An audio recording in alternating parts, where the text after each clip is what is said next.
Hello नमस्कार दोस्तों, मैं हूं कमलेश बड़ाना और आपका स्वागत है मोटो मैकेनिक के एक और वीडियो में। आज का जो वीडियो है वो होने वाला है कार वॉश के ऊपर। कार वॉश कितने में करवानी चाहिए, क्यों करवानी चाहिए, क्या प्रोसेस इसका होने वाला है, वो पूरा इस वीडियो में मैं आपको डिटेल से बताने वाला हूं। तो इस वीडियो को आपको कंप्लीट देखना है। सबसे पहले बात करें कार की, तो यहाँ पर आप देख सकते हैं काफ़ी मोटी परत चढ़ी हुई है मिट्टी की। लॉकडाउन की वजह से काफ़ी दिनों तक ये चली नहीं है, तो आप देख सकते हैं यहाँ पर काफ़ी मिट्टी जमी हुई है। इसको किस तरीके से साफ़ करते हैं और क्या क्या इक्विपमेंट हम यूज़ में लेने वाले हैं, वो सब कुछ इस वीडियो में रहेगा। अगर आप मोटो मैकेनिक चैनल पर नए हैं तो जल्दी से चैनल को सब्सक्राइब कर लीजिए और बेल आइकन को ऑल पर जरूर सेट कर लीजिएगा, ताकि आने वाली वीडियोज़ की नोटिफिकेशन आप तक जरूर पहुँच जाए। अब मैं आपको बता देता हूँ कि प्रेशर वाशर हम कौन सा यूज़ में लेने वाले हैं। तो यहाँ पर आप बॉक्स देख सकते हैं, रेस्क्यूटेक का है, 135 बार का प्रेशर जनरेट कर सकता है। यहाँ पर आप देख सकते हैं इसकी टेक्निकल स्पेसिफिकेशन। तो यहाँ पर ये 1800 वाट का मोटर है, 380 लीटर पर आवर ये स्प्रे कर सकता है। और यहाँ पर बॉक्स पर देख सकते हैं कस्टमर सपोर्ट के नंबर भी दिए गए हैं। बॉक्स के साइड में अगर आप देखेंगे तो यहाँ पर कुछ वार्निंग्स लिखी हुई हैं और इसको किस तरीके से यूज में करना है वो आप देख सकते हैं। और यहाँ पर आप देख सकते हैं साइड में इसकी टेक्निकल स्पेसिफिकेशन दी हुई है, कितने वॉट की है ये और कितना पावर जनरेट करती है, वो सब कुछ यहाँ पर लिखा हुआ है। साथ में आपको बॉक्स में क्या क्या मिलेगा वो आपको सब कुछ इसमें देखने को मिल जाएगा। अगर बात करें प्रेशर वॉशर की, तो यहाँ पर आपको रेस्क्यूटेक का प्रेशर वॉशर कुछ इस तरीके का देखने मिलेगा। 135 बार का प्रेशर ये जनरेट करता है। 135 बार काफ़ी होती है। मैं आपको इतना अंदाज़ा ज़रूर बता दूं कि 135 बार का जो प्रेशर आता है उसके आगे आप जल्दी से हाथ नहीं लगा सकते। प्रेशर वॉशर के अलावा हमें इनलेट पाइप देखने को मिलेगा और इसी के साथ साथ ये आउटलेट पाइप है। आउटलेट पाइप के अंदर प्रेशर काफ़ी जनरेट होता है, तो इसको काफ़ी स्ट्रॉन्ग दिया गया है। और ये है इसकी गन। यहाँ पर आपको एक दूसरे से इसको जॉइंट करना पड़ेगा तो ये प्रॉपरली काम कर पाएगी। आगे मैं आपको वीडियो में दिखाने वाला हूँ ये किस तरीके से काम करती है। ये इसकी फोम कैनन है और ये क्या परफॉर्मेंस है इसका मैं आपको बता दूंगा आगे वीडियो के अंदर। यहाँ पे कुछ इसकी एसेसरीज दी गई है, वाटर कनेक्टर के लिए एक्स्ट्रा यूनिट दी गई है। बिल्ड क्वालिटी की बात करूँ तो काफ़ी अच्छा ये प्रेशर वॉशर है। मैं आपको बता दूं ये अनबॉक्सिंग वीडियो नहीं है, मैं इसको काफ़ी दिनों से यूज़ में ले रहा हूँ और मेरे को अभी तक इसमें कोई शिकायत देखने को नहीं मिली है। तो आप एक तरीके से कह सकते हैं ये एक कस्टमर रिव्यू है। और यहाँ पर छोटी छोटी चीज़ें दी गई है। ये नोज़ल है जिसको आप अपनी सुविधा के अनुसार कम ज़्यादा कर सकते हैं। मैं आपको दिखाऊंगा कि ये वाटर के फ्लो को किस तरीके से एडजस्ट करता है, आगे वीडियो में बताने वाला हूँ मैं। यहाँ पर आप देख सकते हैं इसका जो मुंह है वो कम ज़्यादा होता है अगर आप इसको ट्विस्ट करते हैं तो इसी का फ़र्क आपको वाटर फ्लो में भी देखने को मिलेगा। ये एक फ़िल्टर है, वाटर फ़िल्टर, ताकि अगर आप जहाँ से भी पानी ले रहे हैं वहाँ से गंदगी मोटर के अंदर ना जा पाए। ये एक 90 डिग्री एंगल का एक यूनिट है जो कि प्रेशर वॉशर के गन के आगे लग जाएगा और उससे आप जो है गाड़ी के अंडर बॉडी को भी वॉश कर पाएंगे प्रॉपरली। और चलिए गाड़ी के पास चलते हैं और वीडियो को आगे बढ़ाते हैं। तो यहाँ पर आप देख सकते हैं प्रेशर वॉशर आ गया हमारा। यहाँ पर एक बाल्टी रखी हुई है मैंने पानी की भरकर, इनलेट और आउटलेट पाइप दोनों रखे हुए हैं। साथ में इसकी जो प्रेशर गन्स के वो सारा यहाँ पर सब कुछ रखा हुआ है। शैम्पू के लिए एक छोटी सी बोतल है वो मैं यूज़ में लेने वाला हूँ। तो सारा इक्विपमेंट आपको एक जगह रख लेना है अगर आप इसको घर पर वॉश करना चाह रहे हैं। और मैं आपको प्रोसेस बताने वाला हूं कि क्या प्रोसेस होने वाला है बेस्ट, जिसको यूज़ में लेकर आप अच्छी तरीके से गाड़ी को वॉश कर पाएंगे, वो भी अपने घर पर। तो दोस्तों कनेक्शन कर लेते हैं हम प्रेशर वॉशर के लिए। सबसे पहले जो है काम आपको करना है वो ये करना पड़ेगा कि वाटर फिल्टर को आप फिट कर लीजिए, बिकॉज़ ये ज़रूरी है। अगर आप इसको डायरेक्टली आप अप्लाई करेंगे तो वहाँ पर गंदगी प्रेशर वॉशर के अंदर जाने का चांसेस है और वहाँ पर इसका जो प्रेशर है वो कम हो जाएगा अगर कचरा अंदर जाता है तो ये काफ़ी अच्छी चीज़ है। और आपको जो है पाइप को कुछ इस तरीके से कनेक्ट कर देना है। आप देखेंगे यहाँ पर भी इसका फ़िल्टर लगा हुआ है, अगर आप बाल्टी के अंदर लगाते हैं तो वहाँ से गंदगी को अंदर नहीं आने देता। ये इसका आउटलेट पाइप है, आप इस पाइप को इस तरीके से फिट कर सकते हैं। ये जो इसका आउटलेट पाइप है स्ट्रॉन्ग पाइप है, काफ़ी दिनों से मैं इसको यूज़ में ले रहा हूँ। आप इसको जब भी यूज़ में लें तो मैं एक बार सजेस्ट करूँगा कि इसको एक बार पूरी तरीके से सीधा कर लें, क्योंकि अगर ये बार बार घूमता रहेगा तो आपको परेशानी करेगा। तो एक बार इसको पूरी तरीके से अगर आप सीधा कर लेंगे तो आपको कार वॉश करने में दिक्कत नहीं आएगी। और कुछ इस तरीके से आप जो है इसको गन को सेट कर सकते हैं। यहाँ पर आपको आउटलेट पाइप सेट करना है और गन का आगे वाला मुंह कुछ इस तरीके से आपको प्रेस करके और फिट कर लेना है। अभी जो सबसे आगे जो लगेगी वो लगेगी नोज़ल, जिसको आप एडजस्ट करके वाटर के फ्लो को एडजस्ट कर पाएंगे। और ये 90 एंगल है, इसको भी मैं आगे यूज में लेके दिखाने वाला हूँ वीडियो के अंदर। तो सबसे पहले इसको लगा लेंगे। अभी हम जो है इसके ऊपर एक बार पानी का प्रेशर डालने वाले हैं ताकि जो मिट्टी है, मोटी परत है, वो एकदम साफ़ हो जाए। अगर आप डायरेक्टली शैम्पू लगाएंगे तो वो कलर ख़राब कर सकती हैं, उससे स्क्रैच पड़ने के चांसेस रहते हैं। तो मैं आपको सजेस्ट करूंगा कि कभी भी जब आप गाड़ी धोएं, चाहे आप बकेट से धोएं या फिर आप अगर प्रेशर वॉशर से धोएं, तो सबसे पहले मोटी मिट्टी हटा लें। उसके लिए एक बार पानी का प्रेशर डाल दें उसके ऊपर। तो ऐसा नहीं है कि आप डायरेक्टली उसके ऊपर शैम्पू अप्लाई कर रहे हैं, वो एक गलत प्रोसेस होगा। तो जैसा कि मैंने बताया, आप देख सकते हैं हम इसके ऊपर प्रेशर अप्लाई कर रहे हैं।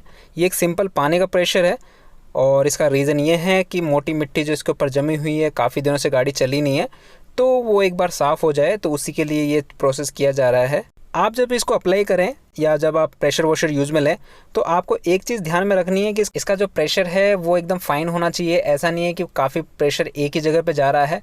अगर आप इस तरीके से यूज़ में लेंगे तो वो रेडिएटर कंडेंसर या फिर गाड़ी के पेंट को डैमेज कर सकता है। तो आपको इसको स्प्रे टाइप में ही पूरी गाड़ी के ऊपर अप्लाई करना है। हाँ, वो चीज़ अलग है कि कुछ चीज़ चिपकी हुई है या कीचड़ वगैरह है गाड़ी के फेंडर्स पर, तो आप इसको जो है शार्प करके आप इसको यूज़ में ले सकते हैं।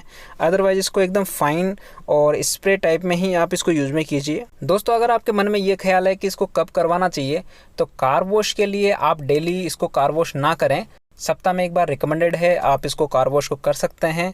अगर डेली बेसिस पे अगर आप कार वॉश करेंगे तो गाड़ी के कलर के ऊपर स्क्रैचेस होने के चांसेस रह जाते हैं। दोस्तों, अगर बात करें प्राइसिंग की, तो अगर आपने परचेज कर रखा है एक प्रेशर वॉशर जैसा कि मैंने ख़रीद रखा है, तो आपको कोई प्राइसिंग देने की ज़रूरत नहीं पड़ेगी। आप घर पर कभी भी कार वॉश कर सकते हैं। और अगर आप चाहें कि वर्कशॉप पर चाहें, तो वर्कशॉप के लिए मैं आपको बता दूं कि कोई प्राइसिंग नहीं है एक जैसी। अलग अलग वर्कशॉप पे अलग अलग स्टेट के हिसाब से, अलग अलग लोकेशन के हिसाब से प्राइसिंग डिफरेंट होती है। ये 250 से लेके 500-600 तक चार्ज करते हैं कार वॉश के लिए। तो प्राइसिंग यहाँ पर अलग अलग होने वाली है। अगर आप चाहते हैं कार प्रेशर ख़रीदना, जो कि मैं यूज़ में लेता हूँ, और इसी के साथ साथ जो जो चीज़ें मैं यूज़ में ले रहा हूँ उसके लिंक मैं आपको डिस्क्रिप्शन में दे दूँगा। आप वहाँ से डायरेक्टली परचेज़ कर सकते हैं। आप डायरेक्ट अमेज़ॉन पे जाएंगे या लिंक से आप परचेज़ करेंगे तो आपको कोई भी डिफरेंस देखने को नहीं मिलेगा प्राइसिंग में। सिंपल नोज़ल है, उसको हम हटा रहे हैं और यहाँ पर हम लगा रहे हैं 90 डिग्री वाला नोज़ल। तो हम देखेंगे कि इसका क्या यूज़ में होने वाला है और ये इस तरीके से फिट हो जाएगा। आप इसको आसानी से फिट कर सकते हैं। अब इसका यूज़ में ये होने वाला है कि कभी भी मडगार्ड के पास में और अंडर बॉडी जो मिट्टी चिपकी रहती है उसको ये काफ़ी आसानी से निकाल देता है। आप प्रेशर देखेंगे, इसका प्रेशर भी काफ़ी अच्छा होता है, मिट्टी वगैरह आसानी से निकल जाती है। ये जो प्रेशर वॉशर है उसकी एक बात तो माननी पड़ेगी, आपको ये कभी भी फील आने नहीं देता कि एक पोर्टेबल प्रेशर वॉशर है। आपको ऐसा लगता है कि जैसे आप प्रोफेशनल वर्कशॉप में आप इसको वॉश करवा रहे हैं। इतना ही प्रेशर आता है और इसकी जो एसेसरीज़ है वो भी काफ़ी यूज़फुल है। आप इसको वर्कशॉप में जैसे वॉश होता है वैसे आप इसको घर पे भी वॉश कर सकते हैं। यहाँ पर आप देख सकते हैं गाड़ी के नीचे ज़रूर जंग वगैरह लगा हुआ है, बट आप देख सकते हैं जो प्रेशर वॉशर है वो अपना काम बखूबी निभा रहा है। और यहाँ पर आप देख सकते हैं मडगार्ड के पास में जितनी भी मिट्टी थी वो पूरी साफ़ हो रही है। यहाँ पर जो 90 डिग्री नोज़ल है वो अपना काम प्रॉपर कर रही है। दोस्तों, अब चलते हैं आगे की तरफ और अब अप्लाई करते हैं इसके ऊपर शैम्पू। यहाँ पर इसकी फोम कैनन दी हुई है, इसमें शैम्पू डालेंगे। मेरे पास एक शैम्पू की बोतल है। अगर आपको शैम्पू लेना है, अगर आपको शैम्पू परचेस करना है तो उसका लिंक भी आपको डिस्क्रिप्शन में मिल जाएगा। वहाँ से जो बेस्ट शैम्पू रहेंगे कार वॉश के लिए, फोम कार वॉश के लिए, अगर आप चाहें तो परचेस कर सकते हैं। तो यहाँ पर हमने शैम्पू इसके अंदर भर लिया है। मैंने जो इसमें शैम्पू लिया है वो 110 लिया है। इसमें 10% जो है पानी होने वाला है और 1% जो है मैंने इसमें शैम्पू लिया है। अलग अलग शैम्पू मैन्युफैक्चरर्स का अलग अलग रेशो होता है, तो वो आपको देख लेना है कि वो किस तरीके से आपको अप्लाई करने के लिए बोल रहे हैं और फिर आपको उसी प्रोसेस से अप्लाई करना है। अब अगर हमें फोम कैनन लगाना है तो उसके लिए ये आगे वाला जो हिस्सा है वो हटाना पड़ेगा गन का। अब आप देखेंगे कि कुछ इस तरीके से इसको फिट करेंगे। बिल्कुल भी रॉकेट साइंस नहीं है, इसको आप आसानी से हर एक्सेसरीज को लगा सकते हैं। मैंने आपको हर एक चीज़ डिटेल में बताई है इस वीडियो में। आपको क्या चीज़ किस तरीके से लगाना है वो आप आसानी से चेक कर पा रहे होंगे। तो गाड़ी पर जो धूल मिट्टी थी वो हमने एक बार पानी के प्रेशर से हटा दिया है। अब गाड़ी के ऊपर जो डस्ट है, हल्की डस्ट है और गाड़ी का जो शाइन है वो निकल कर आए, इसके लिए हम शैम्पू अप्लाई कर रहे हैं। तो ये कुछ इस तरीके से प्रोसेस है, आप देख सकते हैं। शैम्पू आपको अच्छा यूज़ में लेना है, जो गाड़ी के लिए ऑटोमोबाइल फ्रेंडली हो वही आपको शैम्पू यूज़ में लेना है। आपको गलत चीज़ जैसे सर्फ वगैरह यूज़ में नहीं लेना है, वो आपकी गाड़ी के पेंट को नुकसान पहुंचाएंगे। इसमें कोई भी दो राय नहीं है। आप अपनी गाड़ी की जब भी वॉश करें आप एक बार इंश्योर कर लें कि गाड़ी के डोर हैं वो प्रॉपरली क्लोज हो और इसी के साथ डोर्स के जो विंडोज़ हैं, ग्लासेस हैं, वो भी पूरी तरीके से बंद हो। क्योंकि कई बार हम गलती से या फिर बच्चे जो हैं कई बार डाउन कर देते हैं, हम ये जो कार प्रेशर है वो उसको यूज में लेते हैं तो कई बार पानी अंदर चला जाता है, तो इन छोटी छोटी चीज़ का ध्यान में रखना है। वहीं पर इंजन साइड में या फिर अगर हेडलाइट साइड में अगर कोई चीज़ ओपन है, अगर कोई होज वगैरह ओपन है या ढक्कन वगैरह किसी का ओपन है टैंक का, उसको प्रॉपरली एक बार फिट कर लें, कस लें। दोस्तों अगर बात करें कि कौन सी वाली कार वॉश सबसे बेस्ट होती है, तो वैसे तो बहुत सारी कार वॉश के टाइप होते हैं, बट हम यहाँ पर 4 कार वॉश के टाइप लेके चल रहे हैं। जिसमें सबसे पहला है हैंड वॉश है, जो कि जैसे हम एक बार हाथ से पूरी को गाड़ी को साफ़ कर देते हैं। दूसरा है टचलेस, कि आप अगर गाड़ी के हाथ भी नहीं लगा रहे और अगर प्रेशर वॉशर से या उसके बाद में जो है शैम्पू अप्लाई करेंगे, और तीसरा फिर से आप इसके ऊपर पानी का प्रेशर डालेंगे, तो विदाउट आप गाड़ी को टच किए पूरा वॉश कर रहे हैं, उसको टचलेस वॉश बोलते हैं। वाटरलेस ये रहता है कि आपको बिल्कुल भी पानी यूज़ में नहीं लेना है, उसके जो लिक्विड होते हैं, उसके जो सॉल्यूशंस होते हैं वो होते ही ऐसे हैं कि पूरी गाड़ी की डस्ट को निकाल देते हैं। माइक्रोफाइबर यूज़ में लेना है आपको उसमें, तो पूरा जो है गाड़ी का डस्ट निकल जाता है और ग्लोस भी आ जाता है गाड़ी के अंदर। इसके अलावा चौथा है ऑटोमेटिक वॉश। तो सबसे बेस्ट जो वॉश है इसके अंदर वो है हैंड वॉश, जो कि टेक्निकली सजेस्ट किया गया है कि हैंड वॉश जो है सबसे बेस्ट रहती है। उसके बाद में आपको जो है टचलेस वॉश की तरफ जाना है, उसके बाद में वाटरलेस की तरफ जाना है, और सबसे लास्ट में जो है ऑटोमेटिक वॉशिंग जो होती है वो एकदम लास्ट में लिया गया है। ये एक तरीके से टेक्निकली एक सीरीज़ बनाई गई है, सबसे बेस्ट तरीका कौन सा है और सबसे ख़राब तरीका कौन सा है। इसको सबसे ख़राब तरीका नहीं बोलूँगा, बट इसके जो है साइड इफ़ेक्ट काफ़ी होते हैं, जो कि मैंने लास्ट में वॉशिंग के टाइप बताए हैं उसके अंदर। अब यहाँ पर आप वीडियो में देखेंगे कि सबसे पहले हमने पानी का प्रेशर डाला, उसके बाद में फोम कैनन से हमने चारों तरफ फोम करके और पूरा गाड़ी को हम एक बार हाथ से साफ़ करेंगे, ताकि कहीं पर भी अगर कोई गंदगी जमी हुई है तो वो फोम जो हम अप्लाई कर रहे हैं और फोम से पूरी गाड़ी साफ़ कर रहे हैं, उससे वो एकदम साफ़ हो जाए। तो यहाँ पर हम हैंड वॉश का प्रोसेस भी यूज़ में ले रहे हैं। दोस्तों मैंने तो अपनी कार वॉश कर ली है। अब आप अगर बोलेंगे कि कार वॉश करना ज़रूरी है क्या, तो उसके लिए मैं आपको बता दूं कि कार वॉश अगर आप टाइम टू टाइम करवाते रहेंगे तो गाड़ी के ऊपर डस्ट या फिर कोई पोल्यूशन होता है या फिर ट्री सेफ होती है कि गाड़ी आप पेड़ के नीचे रखते हैं और पेड़ का जो रस वगैरह होता है या फिर बर्ड ड्रॉप्स होती हैं, वो अगर आपकी गाड़ी के ऊपर पड़ती हैं तो वो एक टाइम बाद में आपकी गाड़ी के पेंट को नुकसान ज़रूर पहुंचाती है। अगर आपकी गाड़ी के ऊपर ट्री सेप या फिर बर्ड ड्रॉप्स पड़ती है तो बर्ड ड्रॉप की जो एसिडिक जो रिएक्शन होता है उसकी वजह से गाड़ी का कलर ख़राब हो जाता है। आप कई गाड़ियों में देखेंगे कि जहाँ जहाँ पर बर्ड ड्रॉप होती है वहाँ पर जो है अलग ही निशान पड़ जाता है, तो वो आपको साफ़ करता रहना चाहिए। टाइम टू टाइम पर आप उसको साफ़ कर लेंगे तो गाड़ी के पेंट को एसिडिक नुकसान नहीं होगा। दोस्तों ये ब्रश मैंने परचेज़ किया था कुछ समय पहले, जो कि टायर वॉश करने के लिए काफ़ी यूज़फुल है। इससे पहले जो मैंने सिंपली जो कपड़े धोने वाली ब्रश होती है वो मैं यूज़ में लेता था टायर साफ़ करने के लिए, बट यहाँ पर एक मैंने ब्रश ख़रीदी है, काफ़ी अच्छी है, इसकी ग्रिप भी अच्छी है, और अगर जैसे मान लो आप टायर वॉश करते हैं तो आपके उंगलियों पे लगने के चांसेस नहीं रहते। तो ये ब्रश जो है पैसा वसूल ब्रश है, मुझे काफ़ी अच्छी लगी है। तो फाइनली सारा प्रोसेस होने के बाद में हम लास्ट में एक बार पानी का प्रेशर मारेंगे। उससे क्या होगा कि जितना भी शैम्पू या फिर कोई गंदगी होगी वो पूरा फाइनली एक बार पूरी साफ़ हो जाएगी। जब भी आप प्रेशर वॉशर को यूज़ में लें तो आपको उसके प्रेशर का ध्यान में रखना है। कभी भी जो शार्प प्रेशर आता है, तेज़ प्रेशर जो होता है, वो रेडिएटर कंडेंसर की तरफ बिल्कुल भी ना करें, क्योंकि उसमें नुकसान हो जाएगा, छेद हो जाएगा रेडिएटर कंडेंसर पे। तो वो आपको ध्यान में रखना है, आपको प्रेशर का ज़रूर ध्यान में रखना पड़ेगा। जब भी आप प्रेशर वॉशर से कार धो रहे हैं, जहाँ पर फाइन प्रेशर डालना है वहाँ पर आप फाइन प्रेशर डालें, जहाँ पर तेज़ प्रेशर डालना है वहीं पर ही तेज़ प्रेशर डालें। अब यहाँ पर एक क्वेश्चन ये भी होता है कि सबसे बेस्ट वॉशर कौन सा है, जो प्लास्टिक बॉडी के साथ में बॉश के, कार्चर के आते हैं वो अच्छे हैं, या फिर ये जो टिल्लू पंप टाइप में जो प्रेशर वॉशर आते हैं वो अच्छे हैं। तो यहाँ पर मैं आपको बता दूँ कि मैंने बॉश का प्रेशर वॉशर भी यूज़ में लिया हुआ है, कार्चर का मैंने अभी तक नहीं लिया है इनफैक्ट, बट मैंने बॉश का प्रेशर वॉशर यूज़ में लिया है, काफ़ी अच्छा परफॉर्मेंस है। यहाँ पर जो रेस्क्यू टेक का मैंने प्रेशर वॉशर लिया है वो इसलिए लिया है कि ये काफ़ी पोर्टेबल है। आप इसको कहीं पर भी स्कूटी पर या फिर अपने इस बाइक पर आसानी से रख के, अगर कोई पीछे बैठने वाला बंदा है तो बाइक पर भी रख सकते हैं, अदरवाइज स्कूटी पर आगे रख के आप आराम से इसको कहीं दूसरी जगह पर ले जा सकते हैं यूज के लिए। काफ़ी छोटी स्पेस ये लेता है।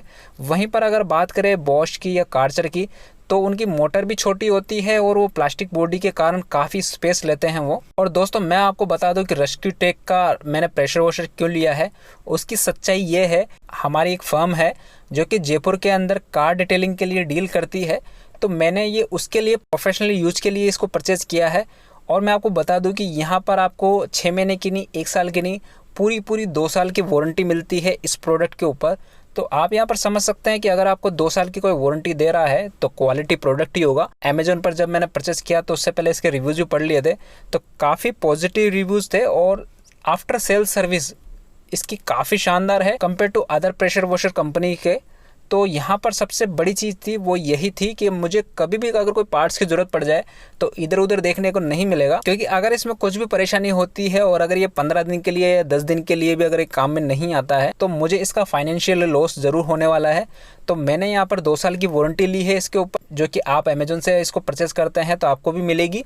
और दूसरी, कभी भी आपको इससे कोई पार्ट्स की प्रॉब्लम आती है तो आप डायरेक्टली जो है टोल फ्री नंबर पर फ़ोन कीजिए, वहाँ पर आपको सपोर्ट मिलेगा और आपके डोर स्टेप पर जो भी चार्जेस होंगे वो आपको देने होंगे, बट आपको डोर स्टेप पर आपको घर पर वो पार्ट्स आ जाएगा और आसानी से आप इसको फिट करवा कर इसको यूज में ले सकते हैं। तो सबसे अच्छी चीज़ मुझे ये लगी। अब बात कर लेते हैं कि भाई प्रेशर वॉशर तो खरीदना है, बट कितने प्रेशर का खरीदना चाहिए, इसका बार कितना होना चाहिए। तो मैं आपको बता दूं कि ये जो प्रेशर वॉशर है वो 132 बार के साथ में आता है। इससे ज़्यादा बार के भी आपको प्रेशर वॉशर मिल जाएंगे, बट मुझे लगता है कि आप अगर इसको घर पर यूज़ में लेना चाहते हैं तो ये आपके लिए सफिशिएंट है, कोई दिक्कत नहीं आएगी आपको। ज़्यादा बार के साथ में जो प्रेशर वॉशर आता है उसको यूज में लेने के लिए आपको थोड़ा सोचना समझना पड़ेगा। 132 बार का जो प्रेशर है वो आप आराम से यूज में ले सकते हैं। इवन जो मेरी टीम लेकर जाती है डोर स्टेप पर जो काम होता है हमारा कार वॉशिंग का, तो वहाँ पर भी कस्टमर की तरफ से कोई कंप्लेंट नहीं आई इसके प्रेशर के लिए। अगर आपकी गाड़ी जो है इंडिविजुअल चलती है और नॉर्मली सिटी में चलती है तो भी आप इसको यूज में ले सकते हैं। इवन मैं आपको इतना भी कहना चाहूँगा कि अगर आपकी गाड़ी गांव में भी चलती है और बहुत ज़्यादा गंदी है, हो सकता है बाल्टी 2 बाल्टी लगे, बट ये कैपेबल है उस कार को वॉश करने के लिए। दोस्तों, ये रेस्क्यू टेक की जो मोटर है वो एक पोर्टेबल कार वॉशर है, तो इसको किस तरीके से बेस्ट तरीका क्या है यूज में लेने का वो मैंने आपको वीडियो में दिखा दिया है। आप इस तरीके से प्रेशर वॉशर को यूज में लेंगे तो गाड़ी के लिए भी कोई दिक्कत नहीं आएगी और प्रेशर वॉशर को भी आपको कोई दिक्कत नहीं आएगी। तो दोस्तों, ये था आज का वीडियो। आशा करता हूँ आपको अच्छा लगा होगा। काफ़ी मेहनत लगी इस वीडियो को बनाने के लिए, तो लाइक कर लीजिए, चैनल को सब्सक्राइब जरूर कर लीजिएगा। आगे भी बहुत अच्छी वीडियो आने वाली है। मिलते हैं अगली वीडियो में। Take care and thanks for watching.